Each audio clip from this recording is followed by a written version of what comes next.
ketemu lagi sama aku, Ipat Nuryanti. Selamat datang di cerita hari ini. Selamat datang di podcast kedua Ipat hari ini dah. Kedua, alhamdulillah nih ya, aku lagi semangat lagi bikin konten. Dan mumpung di rumah tuh lagi sepi, jadi aku bisa bikin konten. Aku mau share ke kalian. Aku dapat dari Instagram sih kata-katanya itu. Tapi kayaknya aku pengen banget gitu ngebagiin ke kalian. Jadi nggak cuman aku aja yang dapat, tapi kalian juga harus dapat. Aku mau sedikit ngejelasin versi aku. Jadi aku dapat kata-kata 29 pelajaran karir sebelum umur 25 biar gak nyesel. Oke, kita lanjut ya, langsung aja. Nah, kita tuh harus sadar dulu sama beberapa hal nih. Yang pertama tuh skripsi beres itu bukan akhir dari pelajaran. Kalian ngerasain gak sih kayak aduh skripsi cepet beres nih biar selesai belajarnya gitu. Tapi aku ngerasa sekarang kan lagi nyusun skripsi. Tapi tuh aku ngerasa kangen belajar, kangen kayak duduk di kampus, kangen ke kampus, tapi aku capek di jalannya. Jadi aku tuh sekarang lagi ngikutin beberapa kelas. Ya, pokoknya ikut kayak webinar, terus pelatihan, biar kayak aku bisa dapat vibes belajarnya gitu loh. Kayak duduk di depan laptop, zoom, terus kayak dengerin pemateri. Aduh, aku kangen banget kuliah. Tapi pas kuliah kayak ngerasa males banget sih kuliah. Males banget ya, banyak tugas, bla bla bla gitu. Aku orangnya gimana sih? Ada gak sih yang kayak gitu sama gak kayak aku? Terus yang kedua itu sadar kalau kuliah itu beda banget sama kerja. Kayak pintar di kuliah tuh belum tentu bisa dapat kerja atau bisa lancar di kerjaan. Jadi kayak dunia kerja sama dunia kuliah tuh beda. Apalagi yang kayak mahasiswa kupu-kupu, mau nggak mengjudge mahasiswa kupu-kupu. Maksudnya kalau mahasiswa kupu-kupu yang bener-bener kayak manfaatin waktunya, dia nggak ikut organisasi tapi ikut kayak lomba, ikut pelatihan sana sini, ngomongin soft skillnya dengan cara lain, itu kayak hebat banget. Tapi kalau mahasiswa kupu-kupu yang pure kayak pulang pergi aja, yang cuma absen doang, coba deh, yuk kita bangun sekarang gitu, bangun kayak branding kita ke depannya gimana, terus kayak mikir besok mau kerja di mana ya, kerja di sana tuh gimana ya gitu. Jadi kayak kita untuk menyiapin diri kita gitu. Jadi ambis tuh bukan masalah kuliah aja, masalah pendidikan aja, tapi ambis tuh kayak dalam kerjaan juga loh. Kayak dapat kerja, ntar nyiapin plan A, plan B, kita nyiapin soft skill sendiri. Dan bahkan aku tuh dapat kata-kata yang kalau kamu baru lulus kuliah tuh ibaratnya kertas kosong. Mana mungkin kan gitu HRD atau perusahaan mau ngelihat kertas kosong itu, makanya kertas kosong itu diisi mulai dari sekarang, jangan sampai nyesel gitu. Gitu kira-kira. Terus belajar bahasa Inggris yang fasih. Oh my god, aku pun enggak lagi. Aku juga pengen banget belajar bahasa Inggris, tapi aku belum ada motivasi atau kayak niat bener-bener kayak bahasa Inggris nih belajar hari ini. Tapi tuh bosen, aku tuh udah daftar kelas bahasa Inggris berapa kali gitu ya, tapi nggak pernah aku pakai. Astagfirullah. Terus aku juga beli buku bahasa Inggris yang dari Pareto. Nggak aku baca selesai, tapi nggak aku hafalin. Ngerti nggak sih? Nggak aku belajar. Aku cuma sekadar baca doang, nggak kayak fast banget untuk ya gitu deh pokoknya. Nah, terus jangan gengsi buat minta referensi CV atau portfolio ke teman-teman. Ya kalau ini sih aku lebih ke apa ya?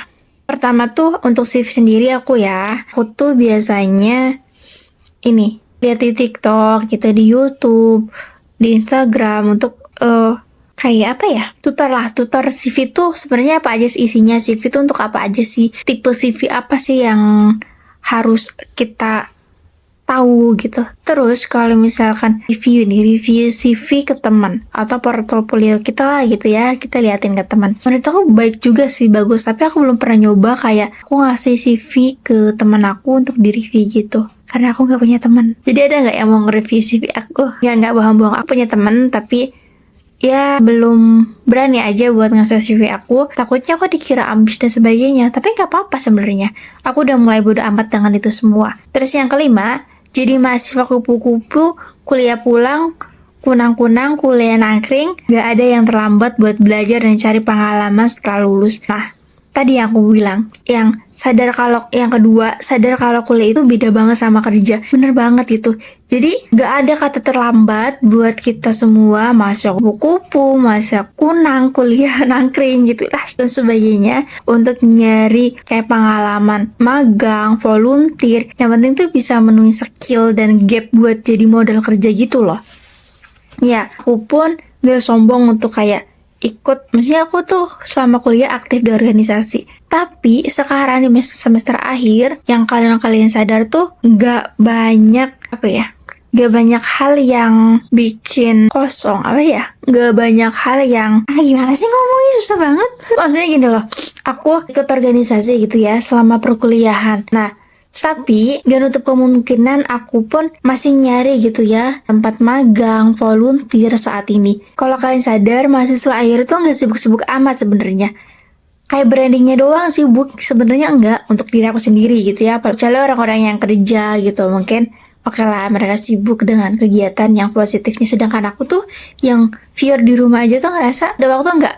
Banyak banget waktu. Karena emang segabut itu bikin video ini salah satunya. Nah, terus yang keenam itu kerja masuk proses untuk mencapai impianmu. Gak ada yang sukses secara instan di dunia ini kecuali kamu terlahir sebagai Rafathar dan Cipung. Oh my god, kata-katanya. Mungkin kayak Rafathar sama Cipung juga nggak instan loh. Rafathar aja tuh kayak sekarang kayak ngerasa takut ketemu orang banyak, ngerasa trauma dan sebagainya. Itu tuh proses loh dari Rafathar gitu. Kayak Rafathar udah jadi juara renang, terus juara basket, bisa ini tuh pasti semuanya tuh proses belajar. Jadi nggak ada yang instan walaupun Rafathar tuh Cipung aja untuk dapat penghargaan itu tuh kayak dia kerja. Maksudnya kerja, anak kecil udah kerja gitu, udah photoshoot, udah iklan dan sebagainya. Ya itu tuh proses mereka, apalagi kita gitu ya. Jadi orang yang biasa aja, dari orang-orang yang biasa aja mau sukses, nggak ada loh kayak bangun tidur langsung sukses, nggak ada. Jadi yuk berproses untuk ngejar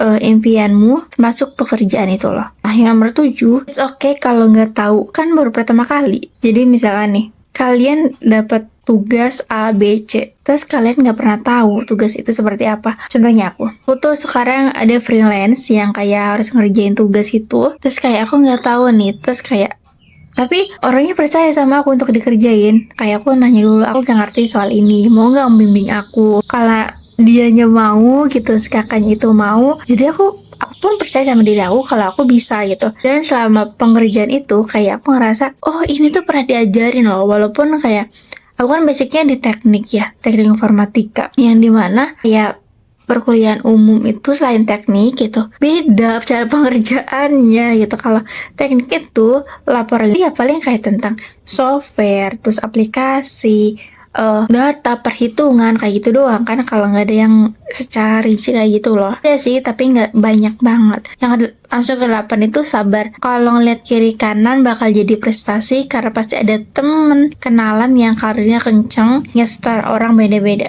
Ya bener, ini adalah satu hal yang bikin insecure banyak orang, termasuk aku. Tau nggak, buat kalian semua, aku nggak tahu ulang tahun kamu kapan. Bahkan kemarin bestie aku ulang tahun, aku nggak tahu. Karena apa?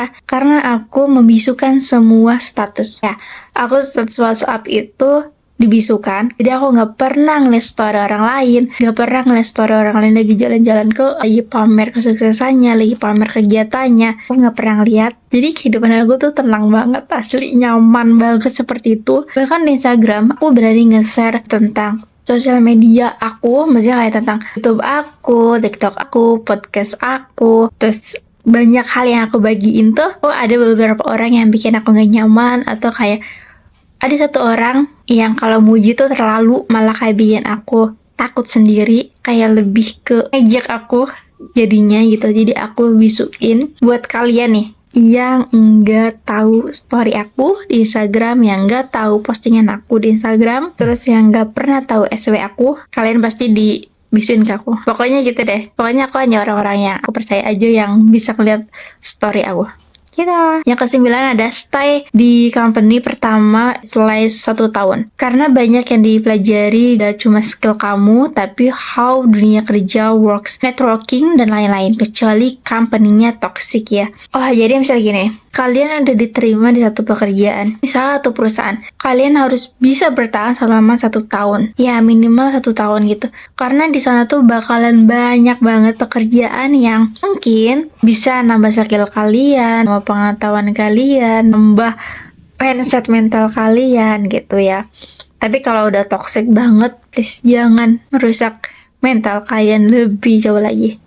Yang 10, di awal jangan terlalu kutu loncat. Beberapa bulan pertama mungkin ada godaan-godaan dan ingin menyerah, tapi kerja memang susah deh. Ya bener, kayak sekolah aja sih sebenarnya. Kayak sekolah kan, tahu nggak kalian yang beberapa waktu lalu tentang kayak orang yang biasa aja diangkat jadi adiknya Dr. Richard, baru 2 hari 3 hari langsung mau pindah sekolah karena Ya begitulah, itu sama halnya di dunia kerja. Jadi banyak banget godaannya, banyak banget hal-hal yang bikin kita down banget gitu. Jadi tetap semangat. Aku belum pernah kerja, tapi aku mau bagiin ke kalian versi aku, tanggapan versi aku tentang yang aku bikin sekarang gitu. Yang 11 namanya masih baru bikin masalah, itu wajar asal bisa jadi pelajaran. Ingat, manusia memang tempat salah. Kalau tempat rekreasi namanya taman safari. Ya bener bang. Jadi kayak kita sering banget melakukan hal kesalahan apapun, banyak banget kayak bikin keributan. Kalau hal itu,